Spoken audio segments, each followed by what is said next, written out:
make me feel better. You make me feel better. Put me back together. I don't wanna feel like this tomorrow. I don't wanna feel like this today. Make me feel better. I need to feel better.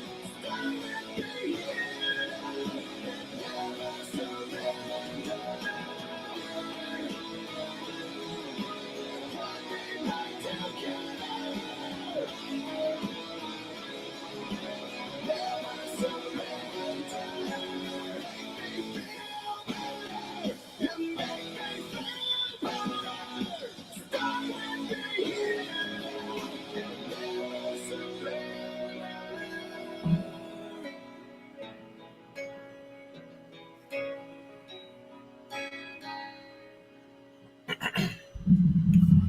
Hey, what's up, guys? And yeah, I guess it's depressing music. This is the kind of music I like, Skillet and shit like that.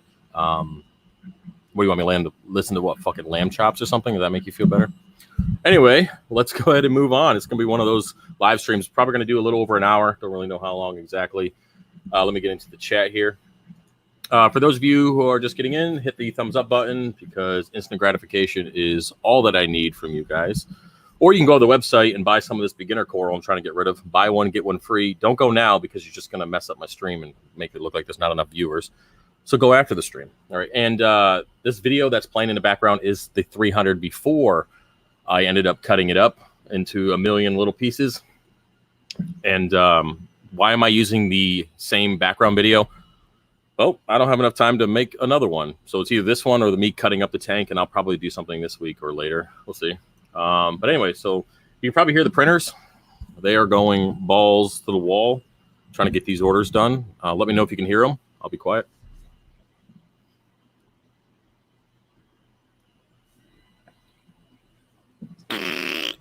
Sorry, man. That was a fart instead, man. Can't do much about that. No, I'm just kidding. So if you can hear the printers, let me know. They're on the desk. I got to figure that out. All right, so let's go ahead and move on to some questions. Let me scroll up because people came in early, so I appreciate you guys coming in. I think there was like 10 or 15 people waiting for the stream to show up, so it worked out pretty good. Let's get started. All right, let's go ahead and move up.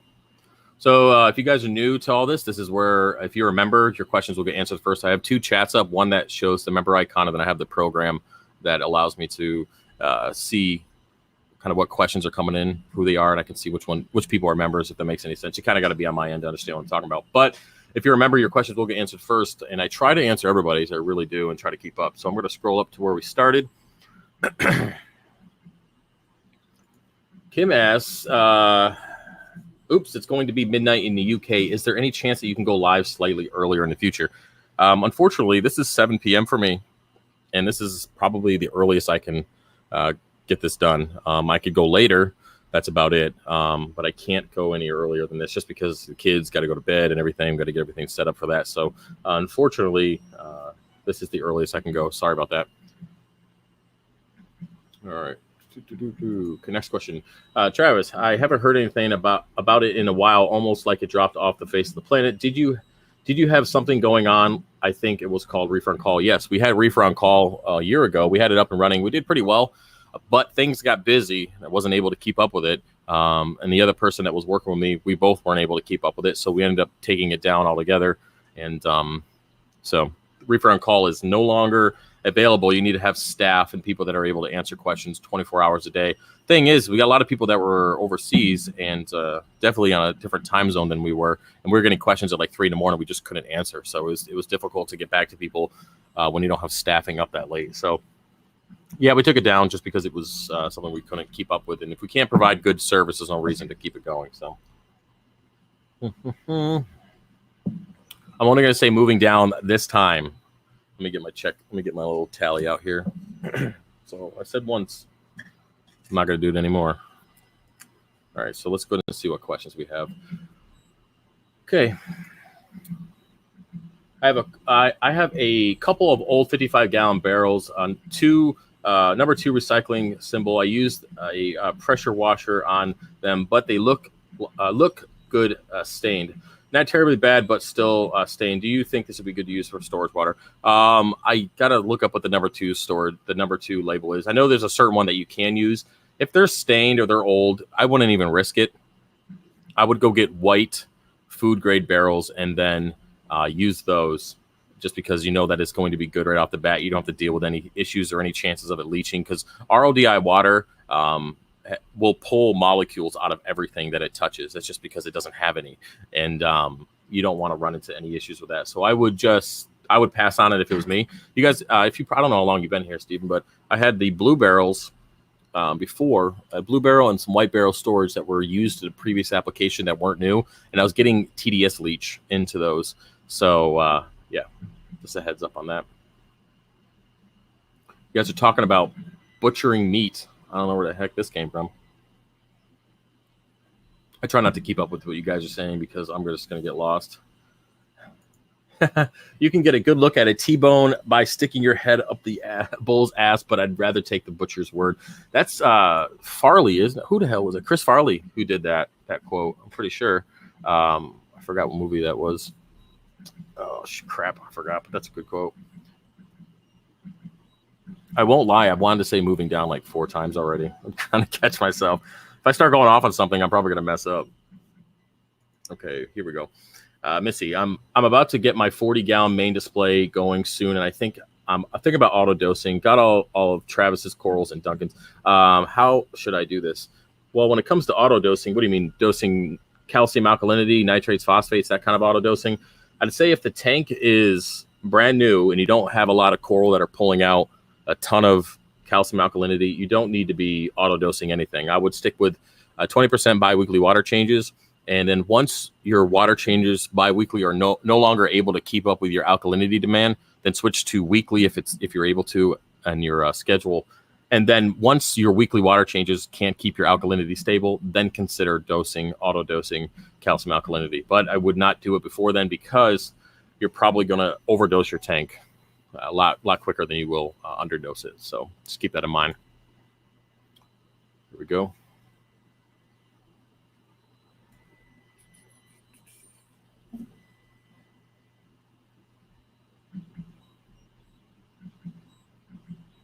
I appreciate you guys' support on this. Yeah, people come in. Okay, well, I might as well talk about this. When it comes to haters on YouTube, it's not just YouTube. It's anybody who's a public figure. I don't really consider myself a public figure. I think that's kind of a weird term. But anybody who puts himself out in the community, regardless of what the hobby is or what it might be, if you're on TV or just anything, people are going to criticize you no matter what you do, no matter if you prove what you're talking about is true. It doesn't matter. There's always going to be somebody who doesn't like you. Early on, it bothered me. I will admit. Early on, I was irritated on the fact that people were just really mean for no reason other than the fact that maybe I had a bald head or something, or my voice, or I talk too fast or whatever. But you kind of just learn to deal with it. Haters are just a dime a dozen, man. You can't really do much about it. And the only thing you can do is just say thank you and move forward, because if you don't pay attention to them, they go away. They always do. Alrighty. Copyright strike. I'm assuming you were talking about the music on the intro. No, I don't get a copyright strike as long as I don't monetize it. I don't monetize my live streams, because when I watch live streams and they're like an hour, 2 hours long, the last thing I want to see when I start that video is a bunch of little pauses saying that I'm going to have ads all the way through it. I just don't feel like monetizing these. So no copyright strike. It won't allow me to monetize it, but yeah, I wouldn't worry about that. Oh, great. It scrolled all the way down. Starting early today.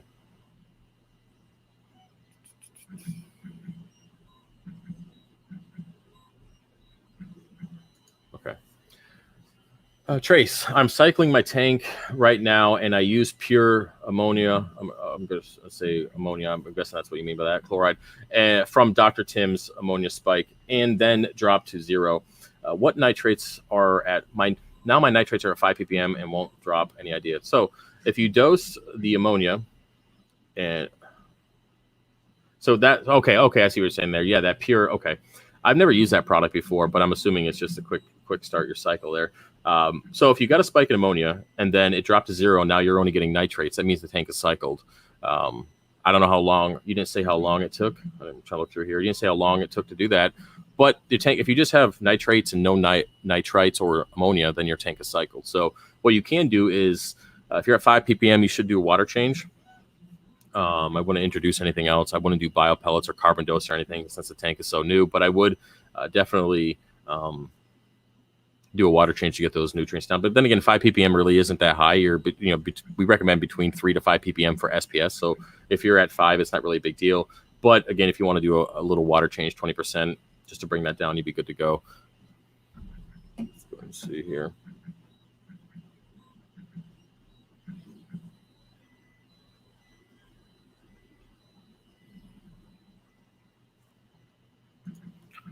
Okay, so I hear you're getting another larger tank, bigger than the 300? Yeah.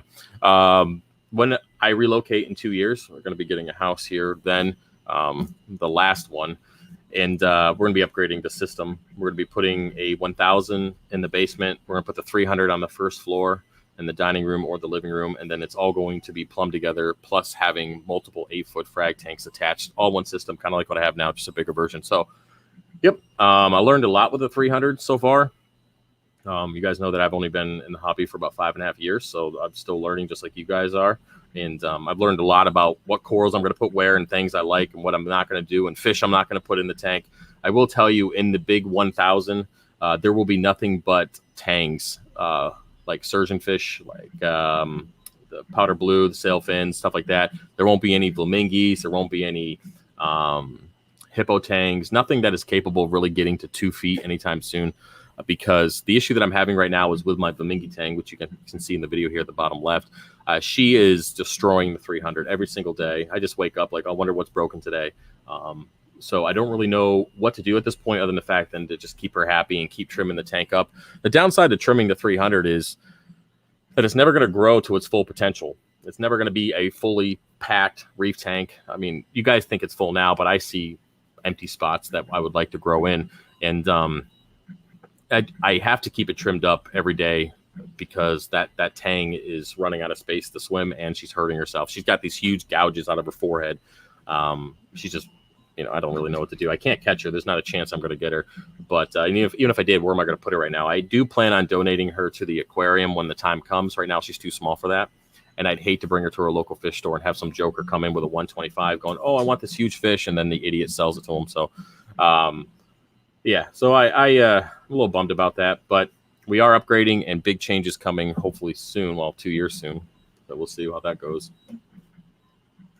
Next question. I installed a BRS dual chamber reactor for GFO and carbon and stripped the phosphates from 0.32 to 0 in 2 days.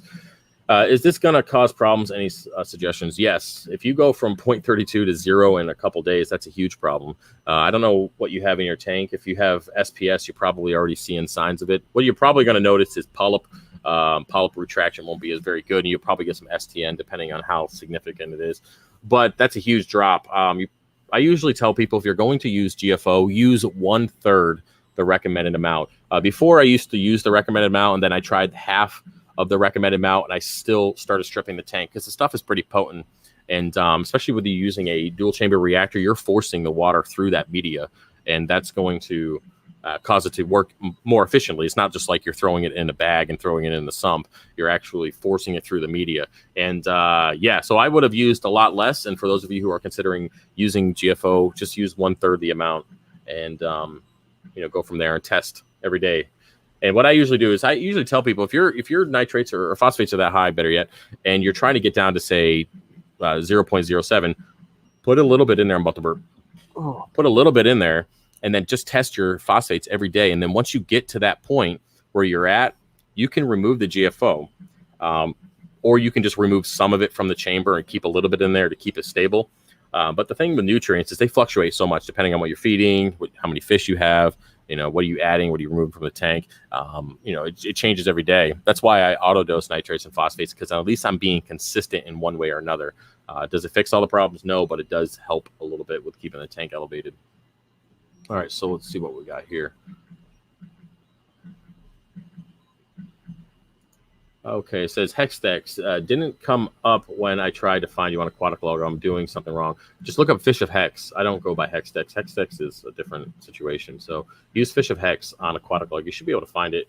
Yeah, let me just double check here. I'm gonna pull it up real quick.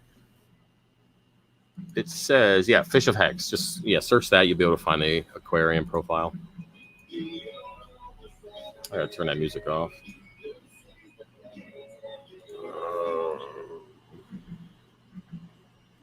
Let me see if I can turn that off. Let me know if you guys are hearing music in the background. I'm trying to remove this one app before it pops up again. Let me know what you guys got going on. It should be quiet by now. Okay, so let's go to move down. Ah, shit, I said it. I told you if I was going to get distracted, I was going to mess it up. Okay, next question. Trevor, when do you recommend turning the lights on in a new tank? I recommend that you turn them on after your tank is cycled. I think once you have just nitrates and you're doing water changes and they're at a good level, and I would turn them on then. So no music. Okay, good. I think that was just because I was moving the app around to kick back on real quick. I think that's what that was. So yeah, turn them on then. You can turn them on during the cycling process, but understand it's not a very nice process. Usually, so I tell most people you should cycle your rock in a brute trash can. 90% of people don't do that because they'd rather have the rock in their tanks and go that way. I understand it's human nature. You can't fight it. But it can be pretty nasty if you have lights blasting brand new rock in a system like that. You want the lights off because then it helps aid the biofilm to attach itself before the algae attaches itself to the rock structure, and it helps prevent the algae from taking hold. So that's what I recommend on that. Let's go ahead and see what we got here. Hey, Travis, I don't have a QT, but now my coal fish shows ick. What's your thoughts on method of getting rid of ick? All my fish in the coal are eating very well. Well, unfortunately, if you don't have a quarantine tank and your fish has ick, you're kind of shit out of luck. You should, if it was, okay, so I'll just tell you what I would do because if it was my situation, because I don't want to be an asshole right now. There's just so much bad information out there regarding quarantine, and I just don't want to get into it. So when it comes to quarantining, if you have fish in your tank that already have ick, you should go out and invest in a quarantine tank that will fit all of your fish in there comfortably for 10 weeks. And then go fallow in your tank for 10 weeks, allowing the parasite to go run its course and die. During that period, you want to do at least 14 days of ick treatment with cupramine, or you can go hyposalinity depending on your fish. But you really should pull them out and treat them for long-term success. The thing is, it can be in the system. It can come and go depending on stress and just the environment in general. It's not something that you want to pop up. Say you plan on keeping this tank up for 10 years. Okay, we all have, for me, I only plan on keeping a tank up for 3 or 4 years because usually I'm changing things around. But if you plan on keeping the tank up for a long term, then you want to set your fish up for long-term success. So you want to give them quarantine. You want to give them everything, at least everything they need to be healthy and the best chance for survival. The last thing you want is an 8-year-old tang that you just, you love and you've seen every day. One day you get stressed out for some odd reason, something's going on with the tank. It gets ick that was dormant in the system, and then it succumbs to the parasite. You just don't want that to happen. So I would just actively take care of it now. I would just suck it up, get a quarantine tank, and fix the problem. All right, let's see what we got here. Hey, guys, just a heads up. You don't have to put your question in more than once. I will see it. It just might be a little bit of a delay. So just put it in once because I don't want to accidentally answer it twice or feel like I'm getting stuck here in the list or something. So just keep that in mind. Where do I get my Lowboys? I get them at that fish place in Lancaster, Pennsylvania for like $100 and some odd bucks. They're like $110 or $20, something like that. And speaking of Lowboys, I'm Carlos. I believe his name is Carlos. I'm drilling a Lowboy and drilling and plumbing a Lowboy for him tomorrow once the rest of the plumbing gets in and painting it and everything. I'll probably do a video on it. I'm not sure yet. You guys have seen that kind of stuff, and I don't like putting the same content out all the time. But I might put some pictures on Instagram for the sake of it. And yes, that movie, that quote was Tommy Boy. That's correct. Okay. Fish of Hex, looking at getting a 50-gallon rimless with Neptune class 2 MP10 skimmer, 2 AI souls, 2 gen, and a T5s and return pump skimmers, $400. $400 has been sitting for 4.5 years. Should I buy it? Okay, so if it's been sitting for 4.5 years, why was it sitting for 4.5 years? Where was it sitting for that time? It seems like a pretty decent price. You had Neptune, rimless tank. I mean, it seems like a decent price. You're gonna have to replace the T5 bulbs, of course. You didn't say what the skimmer and the pumps were, but $400 seems pretty good. But the tank should definitely be checked for leaks. When stuff's sitting like that for a while, I'm talking about, I don't know, you didn't say where you're getting it from, but if it's somebody you know, tell them to fill it up and let it sit for a week or two and see if it starts leaking.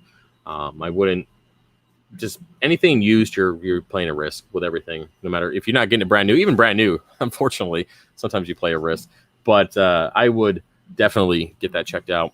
And if it's something you're buying off Craigslist, make sure it's filled when you get there. They say, hey, dude, put it on the stand, fill it up with water. And when I get there, if it's, it's not leaking, it's good to go. Make sure you check the silicone. If the guy went through with a razor blade and started chipping out silicone chunks and things are missing, you don't want to run into any issues like that. Because you got to think, if you're paying $400 for this whole setup, yeah, it seems like a good idea. But if it's on the first floor or the second floor of your house and then the seam blows out and you got 50 gallons of water on your floor, the damage that's going to cause, and then the amount of money you're going to have to pay for somebody to come in and fix that damage, is it really worth it? So just take that into consideration.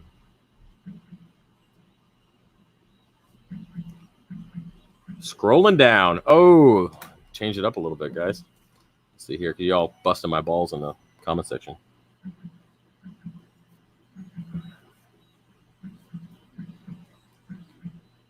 Okay. Man, I remember when the coral in this tank was just frags. I thought he stopped making vid or something went off the radar, I guess. No, man, Jay, I've been making 3 to 5 videos every single week for the last, or sorry, let me rephrase that, 2 to 5 videos every single week for the last 4 years, man. So it's, I don't know where the hell you've been, but appreciate you noticing the growth.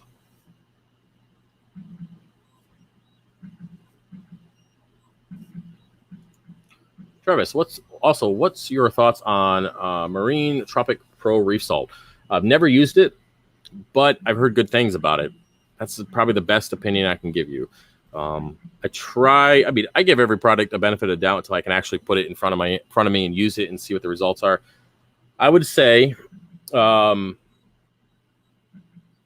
of hard to tell. I would say if you really want to know what's in a salt, do an ICP test on it and kind of see what's going on with it. But if you got buddies that are using it, they're doing well, and you've got good reviews, then it's worth a shot. I'm a big fan of Fritz Blue Box. That's what I've used. That's what's been in this tank its entire life, and yeah, I like it. Let's go to moving, scrolling down. Do you make your own coral food? I do not. I make my own fish food, which has coral supplements in it, has Reef Plus in it. It's got Aquavitra Reef Fuel in it. It's got a whole bunch of ground up goodies and stuff. So I consider that coral food because it feeds the tank at the same time. I am trying a new product. Let me get it. I am going to do a video on it at some point. It is in the refrigerator. I know what it's called. It's the Brightwell Aquatics amino acids. I'm trying that out. I know that I use the Aquavitra Fuel, but I'm going to add this amino acids and see if I can get a little bit better coloration than what I currently have. We'll see. I bought 2 bottles of it. If I don't notice anything in the next 2 months, then I'll just kind of nix it. But I'll give you guys an update on that. I got a general idea of how things look right now. I am increasing my nutrients. As I mentioned last week, they bottomed out on me when I did that water change. So dosing quite a bit more than I usually do, trying to get the nutrients back up. And yeah, it's just a pain in the ass. So we'll see how that stuff works out. I don't know how I went from fish food to coral food to making fish food and talking about that.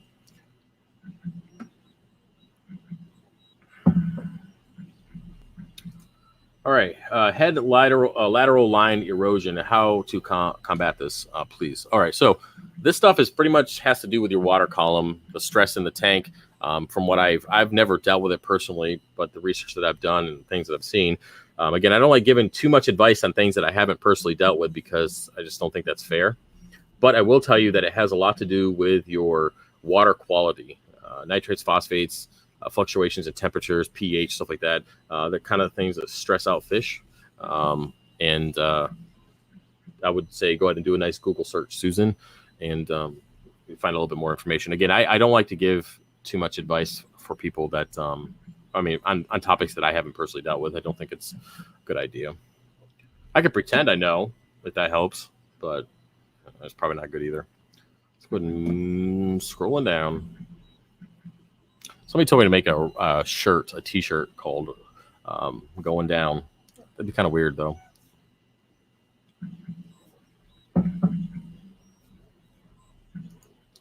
I'm thinking about changing salts from Reef Crystals to Fritz. What's your thoughts? I think that's a good idea. I think that's a really good idea. My salt experience started with the original, not Reef Crystals, but Instant Ocean. Okay, so I started with Instant Ocean. I moved to Reef Crystals for a little while.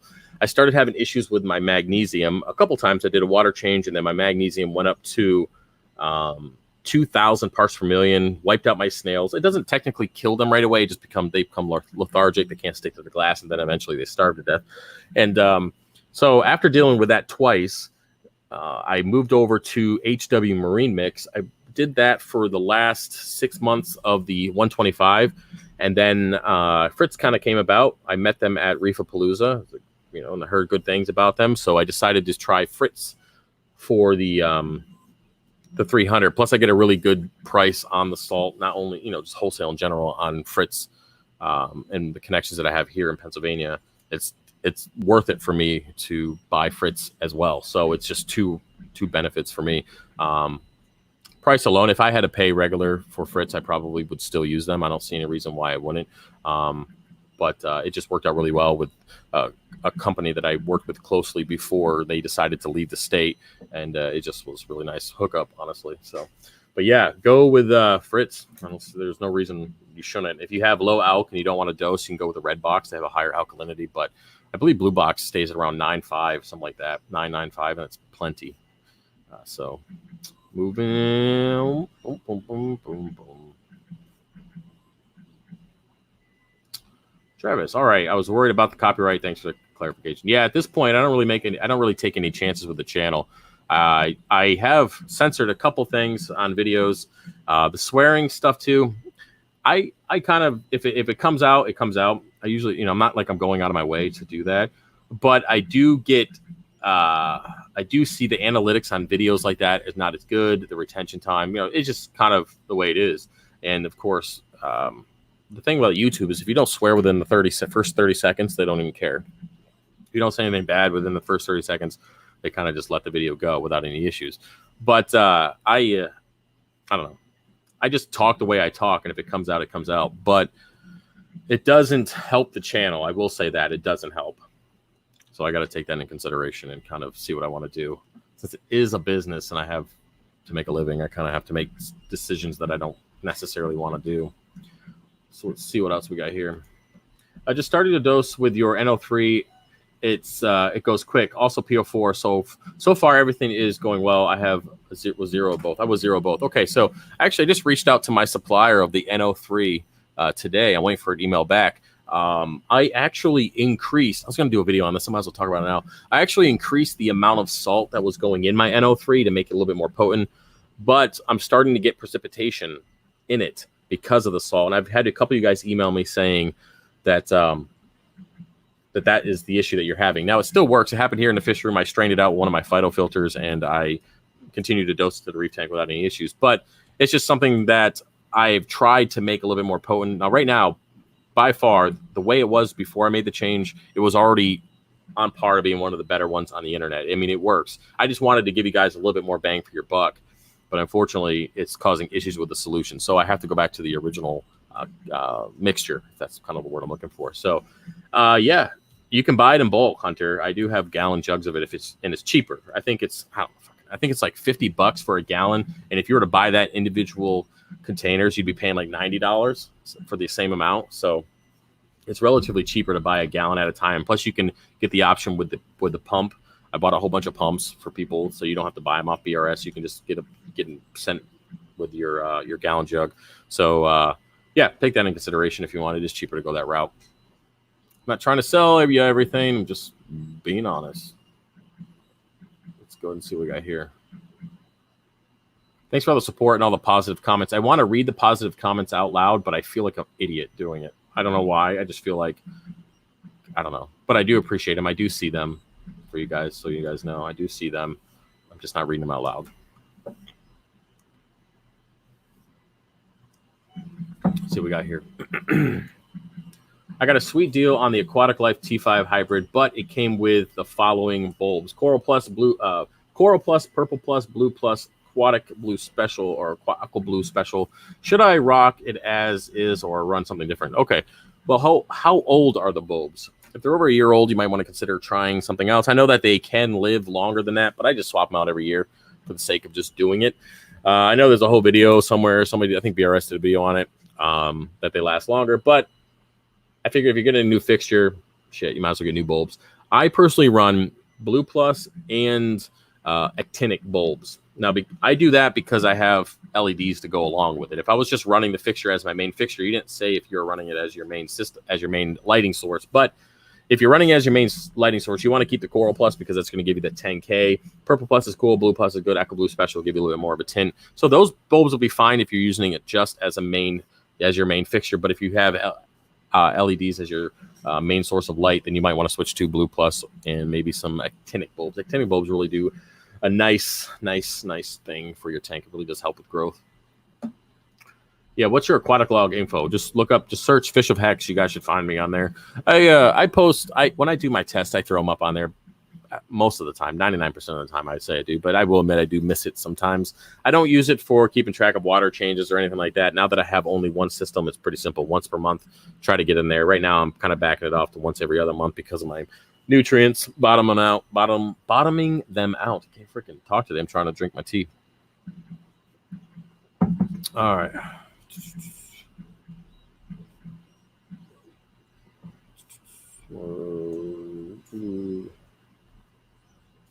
Let's see here. I do a 10 gal every 2 weeks. Well, I am again now. Tried believing test kits that said 0, but didn't work. I'm guessing. I guess I missed the first part of that. Sorry, man. What's the lowest safe pH range for a reef tank? My pH drops 7.2 to 6.5 a few days after a water change. That's pretty low. That's not good. That's pretty low. I would say, what is your alkalinity? Because your pH is going to be based off your current alkalinity level and the CO2 within the tank. So to naturally increase the pH, I would focus on that first. So do you have your skimmer plumbed outside? Are you using a CO2 scrubber? I mean, those are kind of expensive, but if you don't have the ability to get an airline outside, that's probably a good option. You could always throw a wooden air stone in your sump and put it in the refugium section or something, just as long as the micro bubbles don't make it to your main display. Point your power heads to the surface, your return lines to the surface, as you can see in the video. It helps with the aeration and the gas exchange between the top of the tank and release some of that CO2. I would say do whatever you can to increase the pH naturally through aeration, and then see what your alkalinity is. If you're running that low in pH, you have a lot of CO2 and your alkalinity is probably low. What I would say the next thing is, what is your salt? What is your salt mixing at? What is the alkalinity in your current tank before you do a water change? And what is the salt alkalinity level before you put that water in your tank? And I need more information to help you out, but I would definitely focus on getting some more air in that tank and removing that CO2.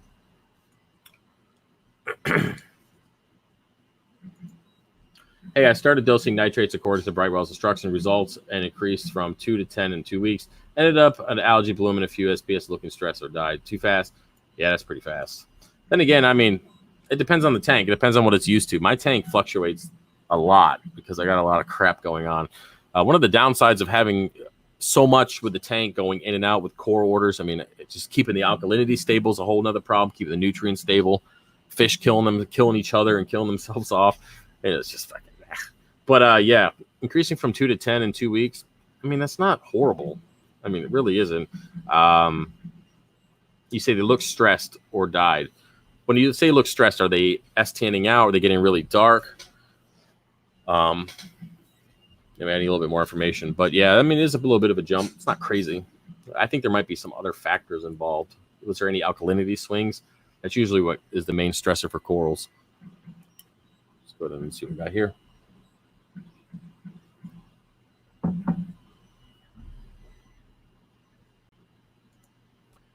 Oh, do you use any special lighting or dose anything for your corals? I'm assuming this question is for me. I'm trying to look up and see if it's for anybody else.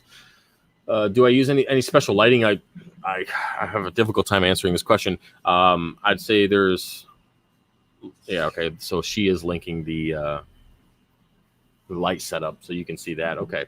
Yes, I use T5's LEDs for my main display. I have multiple LEDs of different types throughout the fish room on other tanks that are connected to the setup. And when I dose, I use a calcium reactor for my calcium alkalinity and magnesium.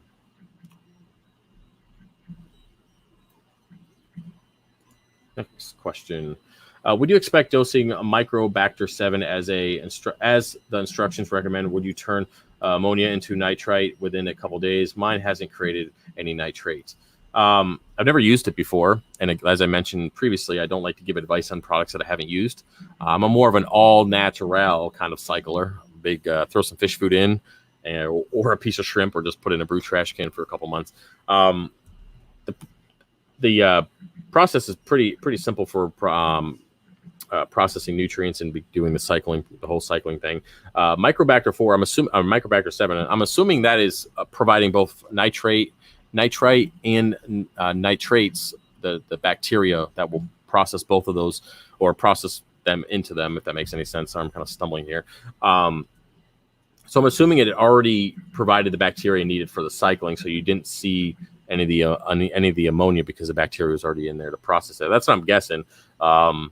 And some of that stuff, some of these quick starts or quick cycling products can do it within a couple days. I mean, I've even had people say that they dosed it and then put a fish in within the first 24 hours and it was fine. So it depends on the product. Again, I don't really know anything about the Microbacter 7. I would say give it a quick Google search. You probably find a little bit more in-depth information. My best guess is that it already provided the beneficial bacteria, and you're not going to see the ammonia, and you're just going to start seeing the nitrates. You should start seeing the nitrates here soon. So let's see what else we got here. All right. I love the idea of dosing NO3 and PO4 instead of overfeeding. Now, my thought process on this is I like to be able to control what's going on with my tank. So when it comes to dosing, it's easier. You can control it. So for right now, I'm dosing 10 milliliters of PO4 and 20 milliliters of NO3 every single day. Now, if I test tomorrow and my nitrate levels are a little higher than I want them to be, then I'll just simply dose that or reduce that dose a little bit. Same thing with the phosphates. I'll just adjust the dose based on how the tank is. Keep my feeding amount as the same or as close to the same as I can, and then just manipulate the nutrients with that. I don't mess with the skimmer. I don't mess with the macroalgae because they're both used for different reasons. Not only nutrient control, but they're mainly used to keep the pH elevated and also have a section for the effluent from the calcium reactor to dump off and to increase the pH. So I have this talk with people all the time, and people just don't get why I dose nitrates and phosphates. My chair is squeaking. Try not to move. So yeah, it's a good thing if you can keep on top of it. I'm at I'm only at 7:16 when it comes to questions.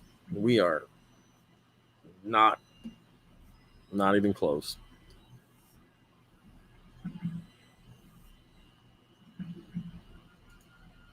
I have a really cheap light, but no coral yet. I want to get easy corals to start off. What do you suggest? Anything soft like leathers, mushrooms, zoas. Those are easy corals to start with. Very forgiving. Green star polyps. You can move into LPS like acants and stuff like that. They're pretty easy. Let's see how you do with soft corals, and then move your way up to LPS.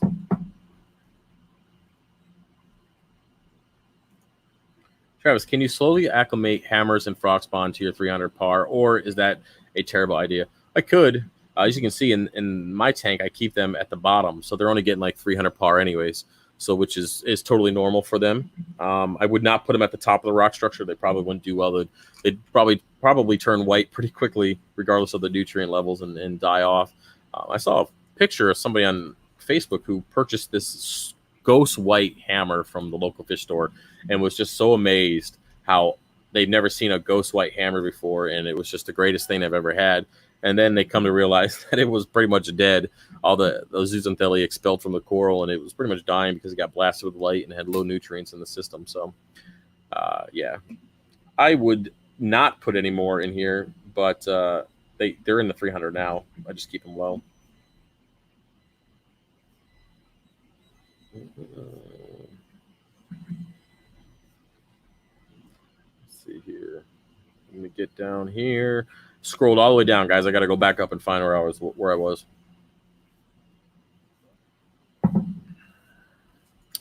Jay says, I tried aminos but didn't do much for me. Brought up my NO3 and PO4 in the NEM tank and better color. Hard to bring up in my SPS though. They are a bit pale, so I plan on doing something about it here. Better color. All right, yeah. So when it comes to aminos, this is my first time trying this particular product. Again, I do Aquavitro Fuel, which has a lot of fatty acids and it does have micronutrients in it. So which is pretty much what was the word I'm looking for? It's an all encompassing. I think that's what we're looking for. It's a pretty broad spectrum of different elements in that already. I'm just adding this Brightwell Aquatics aminos just to kind of see if I get any benefit. Again, I'm only going to do 2 months, and if I don't see any results, then I'll chop it up as a loss and move on.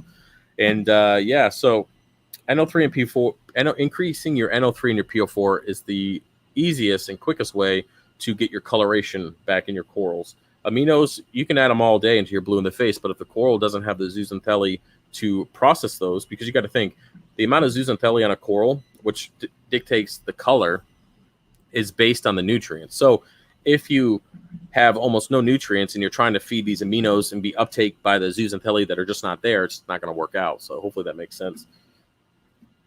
Let's go and see here. Switch over to some water. I'm out of tea. I shouldn't have drank this tea because it makes me tired, which was a stupid idea. But it's the only one I had. I had green tea that has a ton of, thanks for the order, whoever that was, a ton of caffeine in it, and I don't need to be drinking caffeine. I got to pull the print off. So I just got in some, I might as well talk about this. I got some clear PETG filament in today, and I've been making these frag rack blocks. They're like glorified Legos. You guys are busting my chops on it, which is pretty funny, but they work really cool and they're clear, so you can kind of see through them. And I've been making them all day, so I gotta make a bunch of sizes, and then I'll put them up on the website for sale that you guys can pick. So it'd be pretty cool, and I'll do a video on them sometime between now and forever, I suppose. Let me turn that printer off real quick. I should probably stop rambling since I'm only 20 minutes after 7 on this damn chat. Oh, shit. Oh, man, I knew this was going to happen.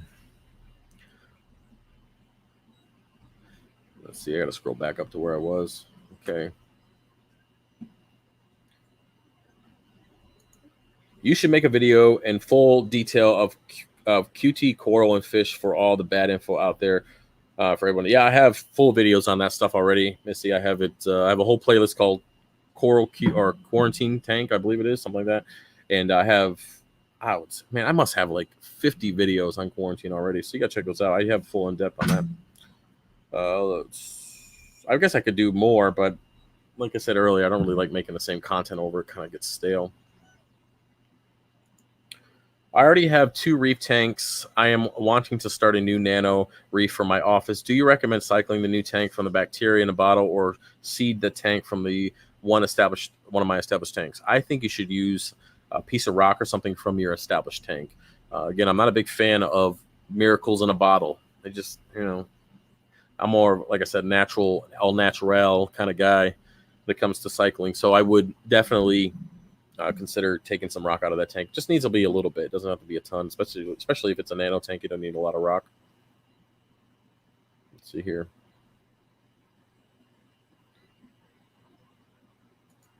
John says, do you turn off your skimmer before adding fuel? Yes. My skimmer goes off automatically when I hit the feed mode for the fish, but when I do I dose fuel twice a week, so Wednesday and Sunday, which means I'm going to have to do it after I get off this chat. I'll turn the skimmer off for about 3 or 4 hours just in case. Same thing with phytoplankton. I try to keep the skimmer off. I usually dose phytoplankton when I'm feeding the fish because the skimmer's already off for an hour.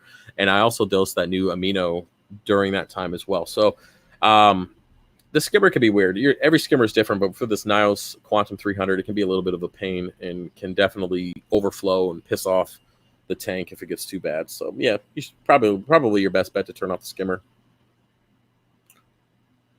Okay, next question. Hey, fuckface. I run a bare bottom with sump socks, skimmer, and Cheato. Since added Cheato 5 weeks ago, NO4 tanked. Okay, I removed the Cheato and dose bacteria. Should I dose PO4 or leave heavy and C? Okay, so you have a bare bottom tank, sump socks filter. Since added Cheato 5 weeks ago, the NO4, so I'm assuming you mean NO3 tanked, or could it be PO4? See, you're confusing me there. Your PO, I'm going to assume it's PO4 because you said PO4 already in the 4 and you're just missing the P. So your PO4 tank, I removed the Cheato and dosed bacteria. Why'd you dose bacteria? I'm confused on that. So you dosed bacteria because your PO4 was low? I don't know who gave you that information, but I wouldn't have done that. Should I dose PO4 or feed heavily and C? I would dose PO4. Do a small amount. You can buy it on the website. I'm just throwing that shit out there. And I appreciate everybody, all the orders that have come in since the live stream. I appreciate that, guys. I really do. Yeah, you should. I would dose it. You didn't say how old the tank was. You just said you added Cheato 5 weeks ago. I'm assuming the tank was relatively new. So you can feed if you want to spend the money on it, but it'd probably be cheaper to dose PO4. And then be careful because once it plateaus, you can overdose that stuff real quick. I'm 30 minutes behind on the chat. Let's see what we got here. I'm going to scroll down. I'm going to pass some of this shit talking you guys are doing to yourselves. Okay, Travis, what alternatives in lights do you recommend? I know that the Radion lights are the best, but I need 2 sets for my tank and around 1,700 is a lot of money. Yeah, I understand it's a lot of money. You didn't really say what type of tank you were going to grow, but I mean, if you're not looking for the best of the best, I mean, I'm not. Listen, lights are lights to a certain extent. If you're looking for quality and longevity in a particular spectrum or the best spectrum you can get, then yeah, you want to go with Radions or Kessels.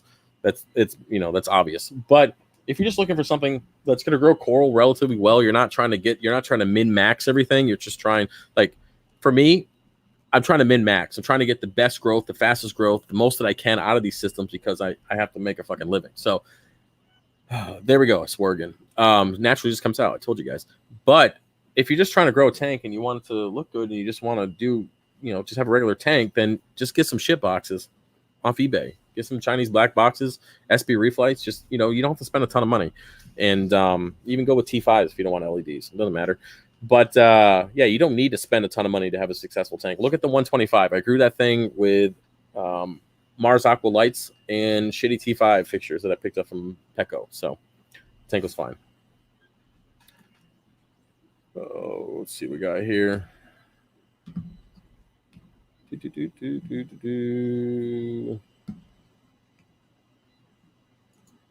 Nick, I am in the process of building a 130 times 60 times 18 tall, 617 gallon aquarium, and I am considering making a YouTube channel to cover the build. Do you have any advice? Yeah, just document the process. Don't be too serious about it. Don't put your whole life on the line for it, and don't spend a ton of money trying to get high-end equipment or cameras or lights or all that crap or editing software. I mean, if you're just starting to make content, don't go out and buy a $500 editing software. Do something free and do some basic stuff. If you find that you start making money, I tell people don't invest in your YouTube channel until you're making money. And my Powerheads are flipping going right now. Don't invest any money in your YouTube channel until you start making money from it, at least a little bit, to justify it. And it takes, I guess there's a new thing on YouTube where you can't monetize until you have a certain amount of views or watch times or something like that. So yeah, just record it, have fun with it. Don't be too serious. It's just YouTube. What's your thoughts on nano tanks? I love nano tanks. I really do. I actually, if I had room down here, I'd get myself a nano tank. I'd put one on my desk and it'd be full of little shrimpies and all sorts of cool shit that I don't put in my 300. And yeah, I love nano tanks. I have a nano freshwater upstairs. You guys can see the pictures on that on Instagram. And yeah, I love them. They're a little bit of, you got to stay on top of them because it's small water volume fluctuations. Things happen very quickly in small water volume. So as long as you're able to keep on top of it, maintenance, you're good. I love them. What are your thoughts on AquaPower? Well, I use it twice a week, 100 milliliters for 500 gallons twice a week, and I should be using a little bit more, but I don't really, I believe it's just kind of sugar water. I saw a guy, or yeah, I guess I didn't physically see him drink it, but he bragged about tasting it and all sorts of stuff. So, it was on the internet. So, who knows if it was real.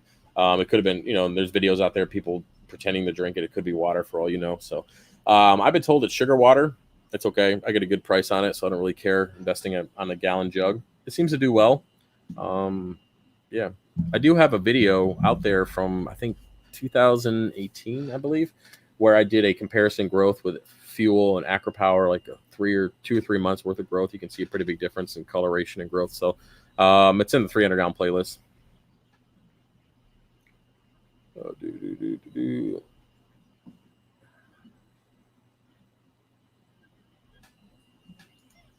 All right, Fish of Hex, do you recommend a UV sterilizer for dino problem? Yes. Using a UV sterilizer is a big help. Manual removal, getting your nutrients up depending on the species of dino, and UV sterilizers are all good things for curing dino. I'm in the process, I mentioned this last time, I'm in the process of working out something that's going to make dino identification a lot easier for you guys. And also give me one more thing that I got to do. But I think it's going to be helpful. I just got to get around to setting that up. So, yeah. You just got to identify the species. Right now, there's like 3,000 different species of dino in the ocean. Or, sorry, 2,000. And there's 3 common ones in our hobby. And 2 of them are based off of low nutrients. And one of them is based off of needing to be outcompeted by other macroalgae sources. So it's you got to figure out what cell it is, if it's a large cell or a small cell, and what type of dino it is before you can take the appropriate approach to curing it. And my goal is to hopefully make it streamlined for you guys to figure out what type of dino you currently have in your tank, not only at the bottom of your tank, but the top of your tank, because different species can live at different levels. And hopefully give you guys a guide to fixing the problem. So it's in the works, just like my potassium supplement. It's been in the works for like 2 months. It's one of the downsides of having so many different aspects to your business. I mean, we got YouTube, we got the coral sales, we got Phyto, we got 3D printing now, we got intake services, building custom builds, and Skype calls. I mean, you name it. I got a lot of stuff going on, and when you add one more thing, my chair won't stop squeaking. It makes it difficult to keep up even more, and I got to hire some more staff. I'm gonna fix my seat real quick. Try to move this shit around. So I'm looking to do about another 15 or 20 minutes on this because I have to get some work done in the fish room. I try to push for the 2 hours, but if I got a lot of stuff going on, it's difficult to do that. Do you have any books recommendations on saltwater beginner guide? I just go to Amazon or Kindle and just get a bunch of random saltwater books and read it. The thing is everybody has an opinion. Anybody can write a book. I mean, we got people here on YouTube who have no coral writing books on how to grow coral. Believe it or not, how to start a reef tank, how to grow coral, and have the greatest freaking tank in the world, and their tank looks like shit. So explain to me how that is. I'd write a book. I would honestly put a book out there, but I'm too dumb. I really am. I'm so illiterate. It would be full of F-bombs and bleeps and bad punctuation. So yeah, I'm not writing a book. If somebody wants to write one for me, let me know. I'm not paying you though. I'm only in coral. That's a joke. I would pay you. Wouldn't be a lot though. Moving. Okay. Okay. Are you going to order some corals from Indo? No, I'm not. Not interested. I am not a fan of pulling corals out of the ocean.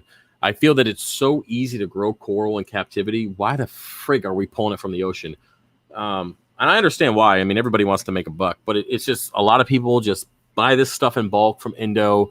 They get it into their shop. They cut it up on the saw, throw it on a couple plugs, put it up on the website, sell it before it heals or it's acclimated, and it's just not good. It's just difficult for me to just process that. When you can grow this stuff in-house, it's safe, it doesn't have any pests, it's good to go. I don't know. Everybody wants to make a quick buck. So, but I do well for myself, not even outsourcing coral. So if I can do it, anybody can do it.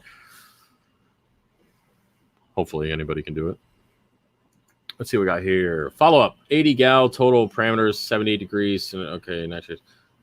Daniel, I don't remember what the first question is. you're gonna have to hit me up on email because I can't scroll up and find your previous question to link the two together. I know that you guys can only write so much in the comment section, which is a huge pain. But yeah, I don't remember what the other question was, to be honest with you, buddy. Sorry.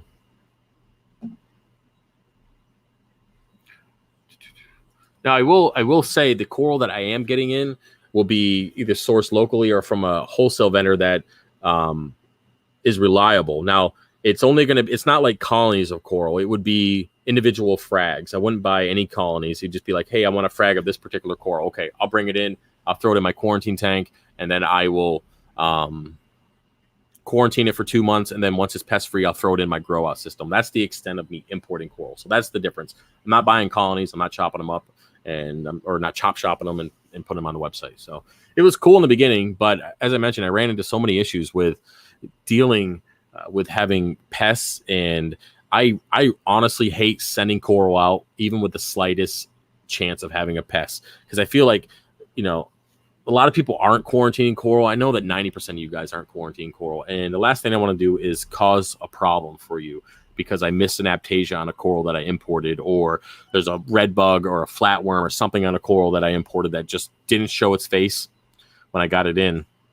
And I just don't like taking that risk. It's just not fair.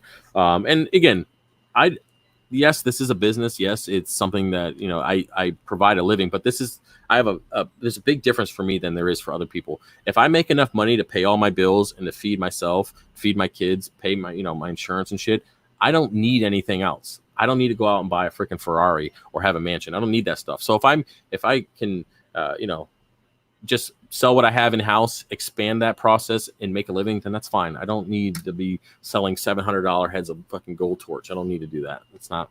I mean, I could easily do it, but I don't want to. Not something I'm interested in. How I went off on that, I don't know. You guys get me going on this stuff. So if I sound tired, you guys, feel free to let me know, because I feel tired. My eyes, this tea, man, I don't remember what the heck it is. Actually, I do know what it's called, and Scott knows what it's called, but I'm not going to pronounce it because I butcher the pronunciation of it, and I sound like I just don't sound good. I don't sound good at all when I say it. And, you know, I don't need you guys to pick on me about one other thing. So, yeah, and it makes me extremely tired. I don't know why I drank it. Stupid. It was real dumb. All right. Oh, man. I don't know if you guys are putting that question in twice. Let me get down here and see what else. All right. So I'm officially half an hour behind. We've already established that. All right. So with Reef Crystals, that's exactly what I'm fighting now. I'll be making the change next. So you're probably referring to the elevated magnesium in the Reef Crystals. Yeah. And I also had an issue with one box being like 7 DKH and the other one being 11. And I just don't like playing games with that stuff. If they had a little bit better quality control, be better. Let's see what we have here. David, I have a 55-gallon display, 20-gallon sump, 2 clowns, 50 pounds of rock I cured in a tank like a noob. Bare bottom with decent water quality. Why are my rocks still white after a year? T5 actinics. White after a year? That's kind of strange. What kind of rock is it? You didn't say what it was here. Yeah, that's kind of strange after a year. I mean, you bioload, if you only have 2 clowns, your bioload's pretty low. 55-gallon tank with 2 clowns. There's not really much in there. You didn't really say what type of rock it is. Hopefully, you know, if you're using something like that, some people use that rock that they set up cichlids with. Texas Holy Rock. I've seen people set up reef tanks with that because it's known to elevate the pH. But because the African cichlids require that, or they're recommended to have that. So that's why they use the Texas Holy Rock. So it's not weed tea, by the way. Yeah, it's not weed tea. I don't think they make that here in Pennsylvania. But if they did, we wouldn't be having this conversation. I'd be taking a fucking nap. Yeah, so I don't know what rock you're using. If it's still white, your bioload's pretty low. If your water parameters are stable, add some Coreline, which I no longer sell. I don't have it in stock, so can't help you all with that, David. Don't listen to me. Moving on.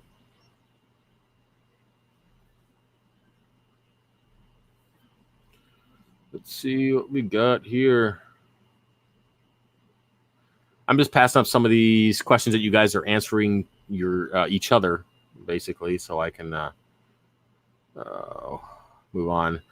I'm assuming that this question was already answered, that video was linked in the chat. I do have a video in the 300 gallon playlist going over my lights and current par readings in the tank, the whole setup. How many XR or 16 primes for a 40 gallon breeder? XR 16 primes. I've never heard of that. Is that the new Prime HD kind of thing? I've never heard of that light.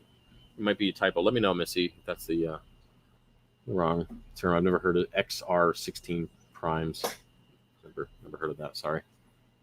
All right, question for you on the Hana phosphate Hana checker, ultra low. New to using this checker, and I measure my phosphates yesterday, and they're at 0.90, which is high range, highest range it measures. I'm running Phosguard, Marinepure, Chemipure Blue, Cheato. This is a 32 gallon Nano Reef. Your thoughts? Well, you guys know my opinion on Marinepure. Not a fan of it. I try to steer people away from the Marinepure because it does elevate the nutrients, nitrates, and phosphates because it becomes like a sink. It's a BioCube, I don't know, or 32 gallon Nano Reef. You didn't say anything about mechanical filtration. I don't know. You wouldn't have said it. It's not something you can naturally bring up in a conversation. But if you have Marinepure in your back chamber of your Nano Reef and you don't have any mechanical filtration before that, then I would remove it. Just simply removing that Marinepure could not only improve your nutrient levels significantly, but also if it's the Marinepure that's leaching aluminum in your tank, you might want to get rid of that too. And I get questions about that. I might as well address it. I did a video on it as well and ICP test to back it up. I did get aluminum when I had Marinepure in the 300 gallon. I had it in the grow out or the old imported frag system, and I had it on the 125. I didn't do any ICP tests on the 125 that I can remember. I did them here, and I did get aluminum because of the Marinepure. And then when I removed it, it took about a month or two, and the aluminum went away with water changes. So just keep that in mind. Now, when it comes to your levels, I mean, 0.90, I mean, that's not, I mean, that's pretty freaking high. That's, I mean, I would say, it's just many different routes you can go. I'm trying to answer the question without taking 30 friggin' minutes. But I would address the Marinepure based on what I said. If you don't have mechanical filtration, remove it, give it a few weeks, and then see if the levels naturally go down. But yeah, I mean, you can get the different Hana checker. You can get another Hana checker and see if you can measure the levels a little bit higher than that. But they are 0.90. That's pretty crazy, especially when people recommend 0.07 to 0.10. Is usually the highest I see people go. I think 0.20 is, the highest that I've ever been in my tank. So, yeah, I don't really have too much of an answer other than the fact that you might want to remove some of the nutrient potential collecting sources in the tank, and keep up with your biweekly water changes if you're not already doing it. Sorry for the long, drawn-out answer. It's kind of hard to answer some questions when I don't have all the information I'm looking for, and I start speculating because then I sound like an idiot. Moving down. Thanks for the orders coming in, guys. I still appreciate that. As I mentioned before, I do appreciate it. Scrolling. All right, so we're going to do another 15 minutes. We're going to try to be out of here by 20 after 8. Let me scroll down here. I'm bypassing some of the questions that you guys are answering, as I mentioned before. See if I can get something a little bit different. Okay, here we go. How many Sandsifting? Damn chair. How many Sandsifting gobies can I put in a 5x2x2 tank without them fighting? I would say 3 max. Yeah, I mean, it depends. I mean, the thing with fish is you can get some fish that are known to be assholes, and they're not. They're docile. They don't care. You can get a fish that's supposed to be the nicest one in the world, and he'll start killing everybody in your tank. It's hard to determine. I would say whatever amount that you want to get that's not crazy, like, hey, I want to add 20 of these damn things to my tank. If you plan on adding like 3 or 4, get 3 or 4, get them through quarantine, put them in the tank, and see how they do. If you find that they're fighting, then simply remove the bully of the group. And then, if you can, anyways, you can catch them, and then just see how they do. So Missy did answer that question. Thank you so much. They are new lights from XR15. So how many XR15s can you put over a 40-gallon? You could put 1 if you put it up high enough. That's more than enough. If you have money to burn, you can add 2 and keep them a little bit lower. But 1 should be more than enough, like a 40 breeder style tank. Yeah, I would. One's fine. You know, if you don't want to blow money, then don't get two. One should be enough. Okay. I bought two Jabo SLW30s for my new 75-gallon setup. How do you recommend setting them in the tank? Both on one side or one side of each side, both current hitting each other. Okay. All right. So basically, where do you want to put your power heads in a new tank? So I'm all about adding different flow. So I would first of all set the power heads to be on a else mode or a random mode. I think it's else with Jabo, and it allows them to fluctuate between different settings. And I would put them on either side of the tank on each side. So one on the left, one on the right, and then put one towards the back of the tank and one towards the front. That way it does a spiral motion through the tank. So it's going to push flow behind the rocks or above the rocks and behind them. And then it will circle around, bounce off the rock or the glass, and then the other power head will help spin that around, and it just becomes like a spiral effect in the tank. That's kind of what I shoot for. Or if you have a small tank and you can't really directly put a power head towards a particular core or whatever down the road, you can always bounce it off the back wall or the front wall or off the bottom glass, depending on your setup. So, yeah, and speaking of power heads, I have 5 more Neros that will be here on Tuesday, and my MP10 and my last MP10 will be up on the website sometime next week because I'm selling it off. And yeah, so we have 5 Neros. 4 of them are going in the 300. One's going in that it's replacing the MP10. I have a Nero in the 40, and I have a Nero in each one of my grow out tanks. So I'll do a whole video on that.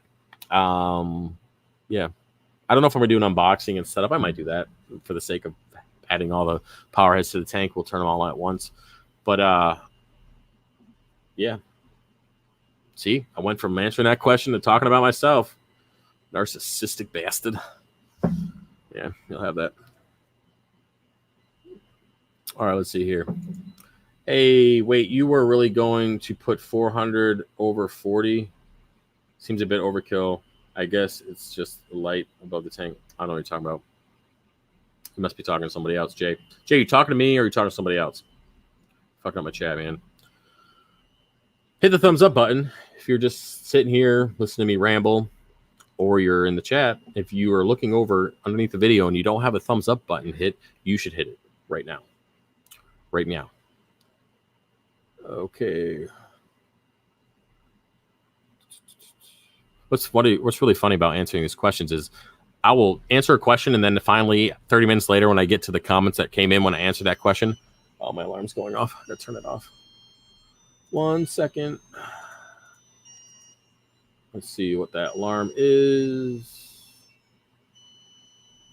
Oh, I left my pump on.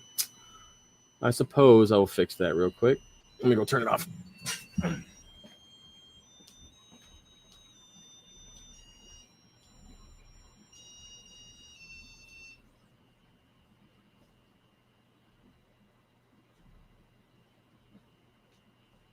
So that was the alarm for the collection bin for the skimmer. So I knew that was going to go off sometime today or tomorrow because it was full, and I didn't think it was going to go off during this video, but it did. So I got to empty my skimmer collection bin. That's awesome. That freaking collection bin has that sensor built into it, and once the skimmer dumps it all in there, and if it gets too full, it just turns off the skimmer and sends me an alarm, and I don't have any messes. It's expensive, but man, it's definitely worth it. Let's see what else we got here.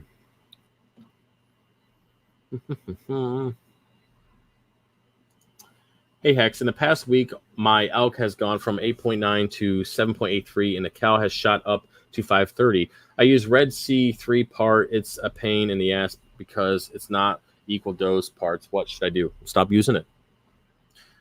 Use something else. If you guys are using products that are just making life difficult for you, stop using them. It's that simple, man. Now, I'm assuming as you mentioned, it's not equal parts, which as a company, for me, for simplicity purposes, I would have developed a product that just makes it easy. Hey, dose equal 10 milliliters of this, 10 milliliters of alkalinity and calcium, and then 1 milliliter magnesium every 2 weeks or some shit, or forever so many milliliters of 2-part of alkalinity and calcium you dose, and just make it simple. Making it not equal just confuses people and causes me to answer more questions, which is not a bad thing, but Yeah, so I'll just use something else, man. Do some water changes to get you. I mean, you went from 8.9, basically 9 to, you went down a little bit over a point, more than a point. So I would say use a different product. Do some water changes over the next week or so to get your nutrients kind of your water parameters balanced back out, and switch to another dosing method. That's what I would do.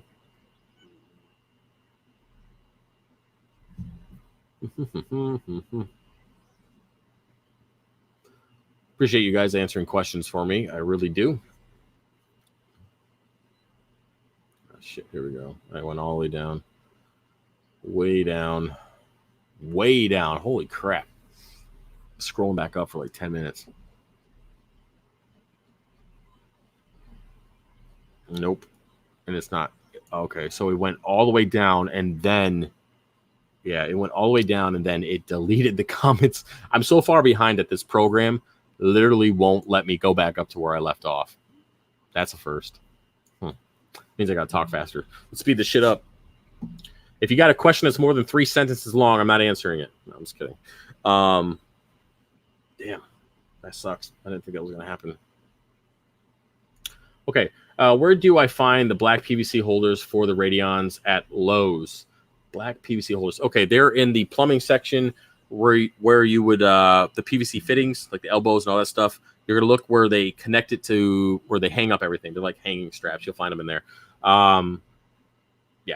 Basically, you're talking about what's on the grow out system, I'm assuming. But yes.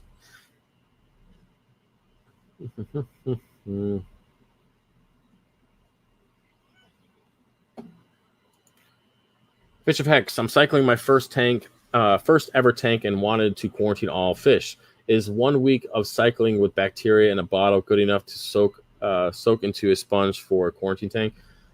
You can. Yeah, the bacteria is going to be beneficial. Any bacteria in a uncycled quarantine tank is going to be better than none. So yeah, that's fine. I mean, it's worth a shot. I would do either a small fish as your first fish to quarantine. I would not be adding multiple fish, and if you do, they're going to be like small clownfish type of things. I wouldn't be adding multiple tanks and stuff like that. Once the quarantine tank is established, then you can get away with adding more fish. But yes, any bacteria is going to be better than none when it comes to the cycling type of bacteria. I've had some people say that they've started a quarantine tank, put a sponge filter in, added some of that instant cycle stuff, put some fish in, and they were fine. Would I do it? Probably not, because fish are expensive. I don't like kind of taking those kind of chances. But to each his own. You can do whatever works for you. This is your last couple of live streams I've put on my watch later list, and then now they're saying deleted video. Do you not enable replay anymore? No, they're up. I mean, you can watch the videos anytime you want. I don't understand what that is. I don't delete live streams. The only video I've ever taken down in the history of the channel is there's 2 videos. And I don't exactly remember what the first one was, but the second one was that nitrates and phosphates make your own supplement. That was the only other video I ever took down. But this should be up. You should be able to watch it. I'm not really sure why it's gone. I would say, hey, head over to my playlist and stuff and see if you can play one of the older videos.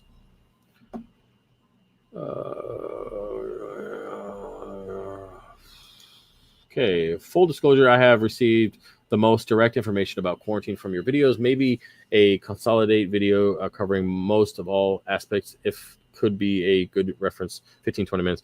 I was thinking about that.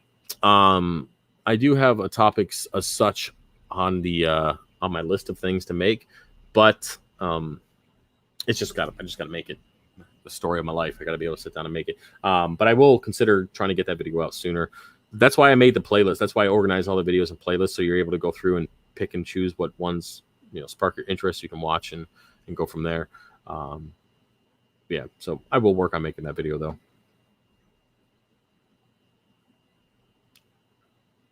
All right. What is your pH in your calcium reactor? How do you keep it stable? So I use, first of all, to keep it stable, I monitor my pH through the Apex PM1 module. So I have pH reading here on the Neptune Apex system, and I have it set, in the range. So I calibrate it to stay within, I think it's low 4 pH and then high of 7, I believe it is. So that's what I have it set for. Now, the pH in my calcium reactor right now is 6.95 to 7. The reason for that is I have it higher is because I have a new calcium feed pump, which was a video I wanted to get out this week, but I couldn't make. And I run a lot more flow through my reactor. I basically I'm just using a DC pump to control the flow. I do have a small valve that dials it down just a little bit because it does go through at about 6 gallons per hour. And that's a little too much for my tank, regardless of how much coral I have. So I have to dial it down just a little bit. But the purpose of that was to get rid of the gate valve, so I didn't have any more clogging, because my gate valve was just continuously clogging on the reactor, causing issues with stability. So I nixed the gate valve, basically just opened it up all the way, and then added this DC pump. And because I was adding the DC pump with more flow, I had to bring up the pH in the calcium reactor to 6.95 to 6 or to 7. So yep, and then I have the carbon doser, which turns on and off based on the pH that it's getting, that's being read from the pH probe through the apex. Hopefully that answers your question. All right, let's see here. Yeah, if money is no subject, run the T5 LED hybrid fixture and turn down the AC too. Yeah, big fan of T5 LED hybrids. I really like them. That's what I have over the 300. I'm considering adding the aquatic life fixtures to my grow out system. I don't know yet. We'll see. It depends on the coral's already growing in the tank. I'm doing quite well with it, so it's probably not worth spending the money, but I might consider it later on. Let's see what we have here. We're going to do another 4 minutes, then we're going to be peacing out, guys. Let's see here. Question: how do you get BRS ROX carbon to sync? I feel that half of it gets stuck at the top of my reactor. Thanks. You have to use sponges, Brandon. What I do is I'll put a sponge at the bottom, or better, let me actually carbon. Okay, I'm thinking of GF over a second there. So when it comes to carbon, for my particular reactor, which then flows from the bottom up, just like yours does, I'm assuming yours does.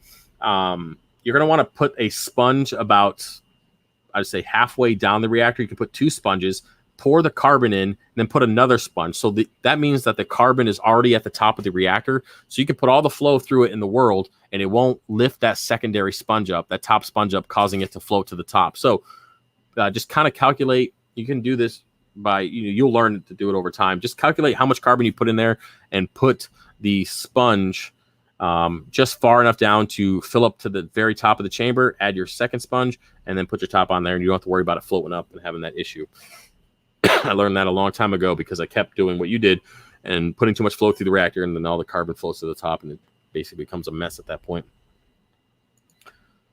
I don't see any GSP in your tank. How do you recommend I get rid of my star polyps? Drain the tank and throw it all in the garbage because you're not getting rid of it. The reason why you don't see GSP in my tank is because I wouldn't dare to. If somebody said, here's $100,000, put GSP in your tank, I'd be like, go fuck yourself. Because no, that shit, if you like that look and you're okay with it taking over your tank and you're okay with that, then by all means, go ahead and do it. But if it's in your tank, you're not getting it out. I don't care what anybody says. It's not happening. It will find a way. Just like that pulsing zini. That shit will find a way. Does AquaPower have aminos? Is aminos right? I don't know what AquaPower has. Like, it doesn't have anything. It doesn't tell you what's in it. I'm strongly believe it's just sugar water, but hey, cool. It's pretty good sugar water. Maybe that's what I'll make, guys. I'll make my own version of sugar water, or we can just bottle water from the 300. You guys can buy that. Just kidding. That's an asshole thing to say. I apologize. I bet somebody would, though. It'd be funny. Anyways, not moving down because we got 2 minutes left. Man, there's so many questions I didn't answer. Holy shit. Thanks. Well, guys, I'm going to try to answer one more, and then we're going to peace out. Man, there's so many. I feel bad just picking one. Shit. Oh, yeah. Let's see here. Let's just scroll right to the most recent. And you guys are just talking to each other. Okay, there we go. What light schedule do you use for the T5 hybrids, or run them all with the time of the LEDs? Okay, so in the morning, I have the LEDs kick on by themselves. They ramp up for 1 hour. Once they're fully ramped to their 100%, then the T5s will kick on, and they'll run through. they'll turn off, and then the LEDs will ramp down. So the T5s are just on while the LEDs are at 100%, and then they turn down. So yeah, guys, that's it for this one. I know we're cutting a little short. I got a bunch of stuff to get done this evening. I got to get the printers back up and running. That's one of the reasons why I'm turning it down or turn this off now is I got to get them up and running because I am behind on orders. And plus I got to get ready for tomorrow's dealio. Will there be a video tomorrow? I'm not sure yet. Hopefully I'll have some time to sit down. I have a dentist appointment in the morning, so I got to work around that, plus get the kids in the afternoon, plus make content, plus ship orders. So yeah, we'll see what happens. But yeah, that's about it. If you guys like the content, give it a thumbs up. And if you're not subscribed, you should be subscribed. I don't know why you're not, but you should be. And this sale for the buy one, get one free for beginner SPS is probably going to go for the next 3 or 4 days. I'm going to take it off at that point. Okay. So that's about it. I'll see you guys later. All right. Peace.